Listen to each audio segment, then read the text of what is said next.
Actually ഭയങ്കര wonder ആയിരുന്നു, കുറച്ച് നെർവസ് ആയിരുന്നു. ശ്രീമതി ആനിരാജ ചേരുകയാണ്. Good morning ma'am.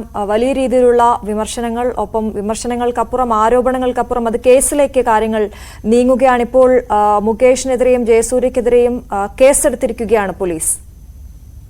നമസ്കാരം. തീർച്ചയായിട്ടും അത്തരമൊരു സാഹചര്യത്തിൽ ഇന്നലെ ഈ റിപ്പോർട്ട് വന്നതിനെ തുടർന്ന് ഇത്തരം വെളിപ്പെടുത്തലുകൾ സിനിമാ മേഖലയിൽ നിൽക്കുന്ന സ്ത്രീകൾ പുറം ലോകത്തോട്, കേരളത്തിലെ സമൂഹത്തോട് പറഞ്ഞതിന്റെ അടിസ്ഥാനത്തിലാണ് നമ്മൾ ഒരു സത്യസന്ധവും നീതിപൂർവമായ ഒരു അന്വേഷണം നടത്തുന്നതിന്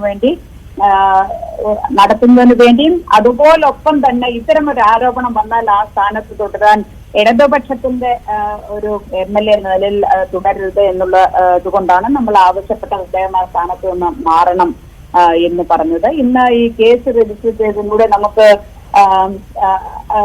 ശ്രീ മുകേഷിനോട് വ്യക്തിപരമായോ രാഷ്ട്രീയമായോ യാതൊരു വിരോധവും ഇല്ല, അതിന്റെ അടിസ്ഥാനത്തിലല്ല അത്തരമൊരു പ്രതികരണം, അത്തരമൊരു ആവശ്യം നടത്തുക എന്നുള്ളത് അത് അവർക്ക് ബോധ്യപ്പെട്ടും അദ്ദേഹത്തിന് ബോധ്യപ്പെടുമെന്നാണ് കരുതുന്നത്. എന്തുതന്നെയായാലും ഈ കേസ് രജിസ്റ്റർ ചെയ്തതിന്റെ അടിസ്ഥാനത്തിൽ ഒരു നിമിഷം പോലും MLA എന്ന പദവിയിൽ തുടരാൻ ധാർമ്മികമായും നിയമം സുതാര്യ പവർ ആൻഡ് പൊസിഷനിൽ ഇരിക്കുന്ന ആളായതുകൊണ്ട് തന്നെ ആ പൊസിഷനിൽ തുടരാൻ പാടില്ല. അതുകൊണ്ട് തന്നെ അദ്ദേഹം രാജിവെക്കണമെന്നാണ് അതിനെക്കുറിച്ച് വീണ്ടും ആവർത്തിക്കുകയാണ് ആവശ്യം.